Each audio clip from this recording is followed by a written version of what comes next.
Okay, well, thank you for taking the time to talk to Two Finger Media today. I'd like to welcome Hollowstar. Are you excited to be performing again? Yes. First gig this year, and it's 5 weeks off, so it's about time we get going again. Okay, can you introduce yourselves to the people? Yeah, I'm Joe. I'm vocals and bass. I'm Jack on drums. Tom, guitars. Phil, guitar. And how long have you guys been a band or been together? About 3 years ago, we first got the idea to run with it. So yeah, about 3 years. And you've always known each other from school or college or uni? Or... Apart from Tom. These three have. We picked Tom up okay. side of the road. He was under the hitchhiking, bypass. That's it. He got picked up. Led astray. Me, Jack and Phil used to do music together when we were teenagers. So we'd worked on a few different things. Me and Jack being brothers, obviously, we've always done our music together. That's good there's no sibling rivalry, or was there? Or no, is there? it's always been a lot of help. It's been somebody to jam with. Yeah, well, he could play guitar and he couldn't, so... Well, we argue about other things. Perfect scenario. Yeah, I mean, I'm the better FIFA player, but... that's down to opinion. Yeah. I think I did see a video of you guys in a FIFA tent or... Oh, that was... no, sorry, no, it wasn't. It was some guitar hero. Yeah, I'm definitely the guitar hero. Yeah. Even though I'm not the guitarist. I'm not. I'm not, definitely terrible not. at that. Well, I wasn't going to comment. You can, it was poor. It was fun to watch. It was fun to watch, that's all I can say. I mean, last year was pretty intense for you guys. You released your EP June time last year, which is amazing. And obviously that got a lot of plaudits, a lot of really good vibes, because it's a great EP, in my opinion. It's really good, and everybody I've let listen to it or say you've got to listen to these guys, they've loved it, so it can only be good. I mean, how have you guys found the response? It's been brilliant. Yeah, we didn't know what to expect. I think when you're releasing something, you sort of think, I really hope people like it, and when you start getting good feedback, it makes you think, actually, no. I think for us, we were releasing it for us at first. It was one of those things where we put together like 6 tracks that we were happy enough to listen to in our car ourselves.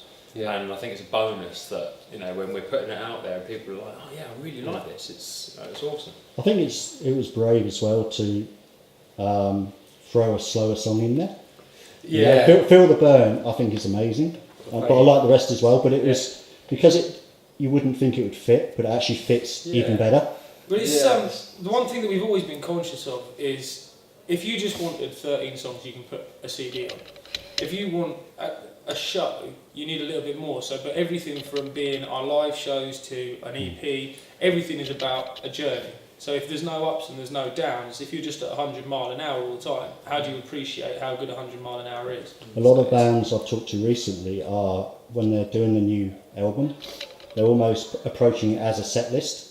How they would actually perform on stage, but like you say, the ups and downs, and it works. And I think people appreciate it more, because when they do go and see a show, they get that vibe, and it's just, I heard this on the vinyl, I heard this on the CD. Well, I think we've all had them CDs when we were younger. You probably got some, when if you hear a certain song, and even if it was on a compilation, you'll expect a certain song after it. I remember there was one for me where All Right Now, and as soon as that stopped, Black Betty used to come on. And whenever All Right Now, no matter who's playing it, whenever that stops, I now expect Black Betty. I was terrible. I used to listen to the songs, and I'd be finishing the songs off when they stopped too short, and it would just do more of the crap out of me. That's just my OCD.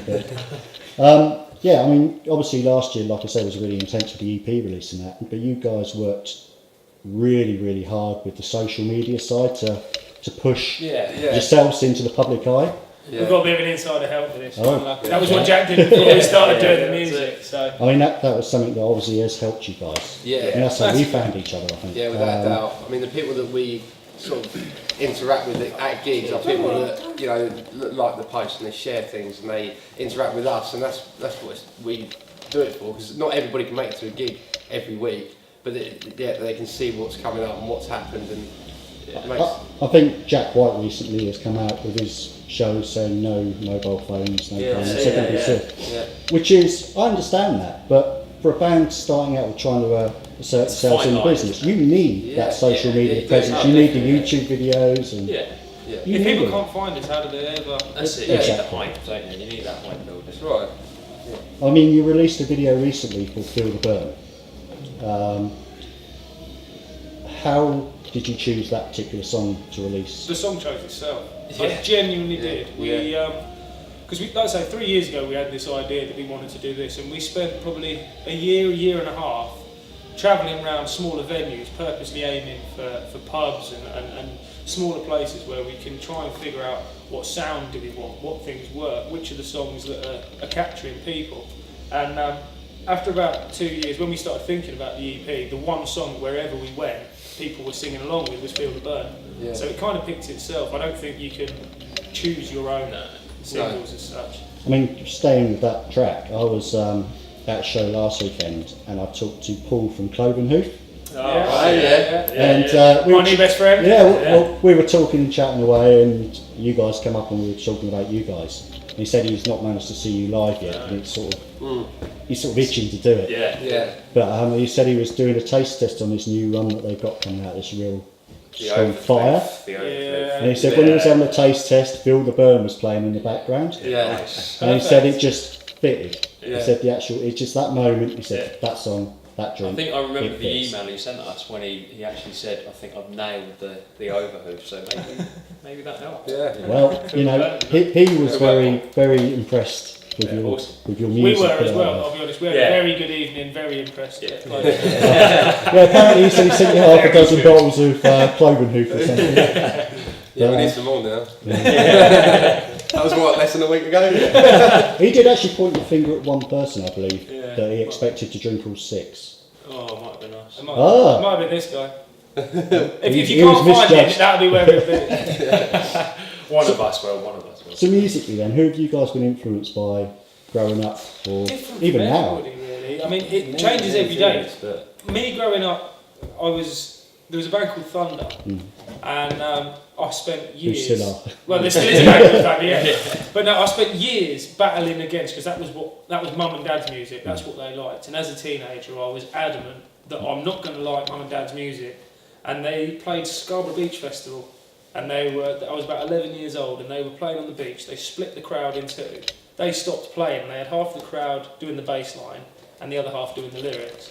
And that was literally the moment when I went, I want to do that. And an amazing vocal voice he's got. It's absolutely fantastic. Untouchable. It still has. Yeah. I was at Rambling Man, I don't know if it was last year or the year before, and they were on stage and all you heard was his voice and it was just like, wow. Yeah, and he was one of those that was always better live than on a CD as well, wasn't he? So. Yeah, definitely. Jack? Oh, well, for me, I mean, the two reasons I wanted to learn the drums were John Bonham and Keith Moon, just like every other drummer on the planet, basically. But yeah, massively influenced me, Led Zeppelin and The Who in the early days. But now, I mean, Blackstone Cherry, John Fred Young for me is a big influence, and RJ Hale of Hailstorm as well. I mean, I like drummers that they're a bit more of a showman as well, not just your straight up 4/4. So you want the doing stick same thing. spinning? Yeah, I like a bit Change of your everything, tempo. you know, you need another reason to look at the drummer. And 'cause keep the guitars on the sometimes- toes. Exactly, especially with these two. I mean, yeah, I've got to do something to. We can wander off. But yeah, I mean, yeah, Blackstone Cherry and Hailstorm for me at the moment are probably. And then there's another drummer I watch. He's more of a YouTube drummer, but I watch. He does some great videos. Luke Holland, he's called. Absolutely phenomenal drummer, and he doesn't really do the same sort of music. He does all sorts really. He does a lot technique of in it. But yeah, in terms of technique, there's nobody better really. But yeah, it's cool. if you haven't heard of him, check him out. Yeah, on YouTube. Cheeky plug there. Go on then, You're Tim. working for him now. You're welcome. For me, Slash was definitely an influence. I think when my uncle got me into playing the guitar, I was about 4 or 5. He was listening to Appetite for Destruction. I thought that sounds cool, and that was one of the first full albums I bought. Was that the original cover or not the original cover? That was the original. No, well, Had the rape scene on the... yeah, it was the original, and I didn't know what that meant then. I had no idea. I just thought, well, that's a bit different. But yeah, as soon as I heard Sweet Child of Mine, I think that was the main thing. That sound. As soon as I heard it, I thought that is cool. And then it just sort of went from there. Went from Slash, and then now it's like Alter Bridge, and then. I think Slash with Miles Kennedy is a much better fit than any yeah. other band that those two Yeah, have I been think in. so. I just think they're amazing together. Yeah. So yeah, it's that kind of thing. I mean. For me, always been a couple of guitar heroes. So you've got Joe Satriani, who's just one of the best at what he does. Eric Clapton. He's always had a big influence because my dad sort of brought me up listening to him, so he was playing along with him. So I sort of caught an ear and slowly started picking up the guitar and sort of saying, "Dad, teach me this, teach me that." So it was really there's quite a big blues background with me. So was your dad a guitar player as well? Yeah, he doesn't really play it these days, but he was the one that sort of got me into it. We used Sort to of pushed me along. call him Clapton. Yeah, well, it was His dad attached was as well. It was Clapton. mainly attached, but I mean, he could dream that he could play like him, but can't we all? That's quite a varied though. I mean, Yeah. Satriani with things like The Extremists, where he's just shredding and shredding and shredding. Yeah. I mean, it's amazing. Yeah. And then obviously you've got Clapton with the blues side. And I think it was the mixed music that was, again, in my house. I live around the corner from Joe as well, so we'd go around there and, there'd be some Eric Clapton sometimes, more sort of, what were we listening Gary to? Moore. Yeah, more Gary Moore, that was it. So you had there the was that blues. side. So there's always Yeah. that blues influence there. Yeah, and well, that stuck with me for ages. to be honest, that's the root of pretty much all music anyway, isn't it? So, Yeah. you can't go wrong with that. I mean, who are you listening to at the moment then? If you were in the car on a trip, who would you have on your iPod or CD? On the drive down, we had Inglorious. Yeah, I was gonna say, we had okay. Inglorious as loud as Yeah. it would go the whole drive down there. So that voice. Shaky speakers. There's something about the riffs that they're doing. And Nathan's voice is incredible. We're listening to a lot of Stone Broken at the moment. Yeah, we listened to a bit of that. Bad Flowers. Listening to a lot of Bad Flowers. Yeah. Ah, he's got a T-shirt on as well. Look at this. There you go, I've seen him. Funnily enough, actually, Cadillac Free. I've a lot of Cadillac Free. I think I'm getting slowly more southern as I get older. I mean, I like my country. on the latest tour that they did the end of last year, during the South, obviously they always end with the South. It's a real crowd favourite. And during the middle of it, on a couple of shows, he threw in a bit of a new track called Country Metal. Right. And it's basically, it's like all these things, it's like when country meets metal, hell yeah, and literally the influences. Oh. And it's so cool. And is this out now? It's not out yet, but he was throwing it in a couple of live shows in the middle of the South, and then he'd go back to do the South. Now I'm excited. But yeah. I think I'm Southern's the one. That was the one that grabbed me. Yeah, It that's one I literally heard, grabbed hold. Yeah. That's a Saturday night drinking. So. First album, you just stick on and just leave and just go for it. But no, that's cool. I mean, Camden Rocks Festival, let's talk about that quickly. Yeah. Now that's getting bigger each year. Loads and loads of bands, loads of venues in and around Camden. Now I know you guys are playing a showcase event. Yes. Is it March time? Is it March? 24. Yeah. Now you're headlining this. We are. Lucky enough to be there. Yeah. So is this a guarantee of playing the festival, or is this just a Not showcase for them to? No, so this see what is you guys are like. it's something separate. So what they're doing is not only do they do the festival, they put on these nights that are showcasing bands, giving bands the opportunity to come down to London. It also gives them an opportunity to see what bands they want at their festival. Because at the end of the day, it's got to work for everybody. It isn't just a case of put your mate's band on and hope that it goes well. Especially when you get into people like Camden Rocks. Yeah. It's all done properly. Yeah. So it's a good opportunity for us to get down to London, for them to see what the bands are about, and But, hopefully... potentially that will. Well, our if people intent outdoors- is to go down, do what we do, blow the roof off the place, fill it with noisy music lovers, and see what happens. But let's see what happens. Because that'd be a really cool place to get onto. I'd love You to, guys. absolutely love to. You probably have a lot of friends playing Yeah. as well. Yeah. So yeah. I mean, you've got one festival appearance at the moment that I know of, which is the Love Rocks Festival. Oh yeah. Yes. Down in 15th Dorset, down in Ferndown. Yeah. I'm looking forward to that. There's some good bands on there. Chris Barris, Yeah. Chris Barris playing on that one. Walkway playing on that one. There's some really You cool. got Scam playing that one. I think. Yeah. So no, you got some good bands. Because that's a holiday park, isn't it? Ferndown. It is. Yeah. Yeah. But to be fair, those are quite good. Yeah. We did one at the end of last year, and they're good. They're a good little escape to just go Yes. get away. And also you can stay there, and you've got Exactly. you can drink and have a laugh, mingle with the fans and the public, Yeah. and just enjoy That's it. yourself. You spend a lot of Watch other time bands. working very hard. Yeah. It's not just let's go have fun and be in a band. If you're not willing to work hard, it don't go anywhere. So to have a weekend where you can You go don't and mix and have a bit of a giggle. you don't often get enough time to speak to people that actually take the time to come and see you, which is difficult. Like I say, normally off the stage, pack the van, Yeah, off you go, Yeah. back home or to the next. Onto Yeah. the- Or unload the van, then I mean, obviously this is your first gig of this year. What have you got coming up, sort of next, in the sort of near future? Have you got a sort of a support or tour? Anything We've sort of got a planned few or things like we're working on at the moment. There's not too much we can shout about at the minute. because we are just at the stage where we're finalising everything. Yeah, no pressure. We do like exclusives. There's a lot of exciting stuff going on. One thing I can tell you is there is new music that's recorded, new music videos are recorded. We're now we're at the stage of building the team. We're getting everything in place now so that when it comes out and we've got our next run, everything goes hopefully as well as we want it to. I mean, your EP is 6 tracks. Yes. 6 great tracks. Yes. And obviously we're headlining tonight. What other songs have you got in the set to fill the set for a headline shot? For a headline shot, well, we're currently writing the album, so there may be stuff. There may or may not be any unity There display tonight. may or may not be stuff. No, we're as well for them to get them 6. The EP that we put out, to get those 6 tracks, we wrote 15 songs. We went and recorded 15 songs to EP quality. So even when we put that EP 6 songs out, we had a 15 track. It's 2/3 of an album anyway, isn't it? Yeah. So exactly. So no, I like the opportunity to play for longer because it gives you the chance to actually break songs down, do something a bit different with full them, show chat as to well. the audience. Yeah. And you can jam a cover.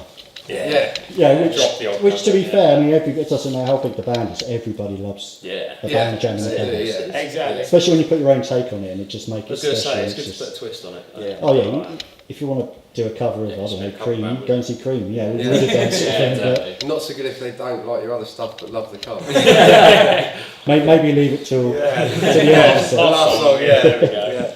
But no, that's really cool. So, obviously, you guys are from Cambridgeshire, so east of the country. One of your support bands tonight, Hot One Two, they're also from your region, I think, Yeah. aren't they? They are, Yeah. They're 2 villages along, I believe. Oh, which we so- didn't know till a few months back. So really close. Yeah.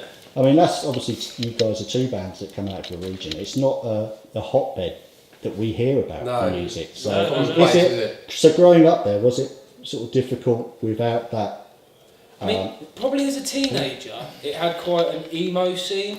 Did Cambridge, Yeah. probably going back sort of 15 years ago into Cambridge, it had a real sort of Blink 182 pop punky / emo / type scene going on. And even back then, we were playing classic rock. And it's then I'll be honest, the scene did seem to just sort of completely disappear. There was a period Venues where were closed. venues Yeah, were venues turning into closing. car parks. You were getting student accommodation put where you should be playing music. And Didn't you have the, was it Cambridge Folk? I know you got Cambridge Rock Festival. yeah, haven't you? it's still the Yeah. Cambridge Folk Festival, Oh, as well, it's still which is Cambridge. it's growing huge. every One of the year, biggest yeah. folk festivals in the world now. I think that's done by the guys over at Cambridge Live, but they get brilliant acts in there every year.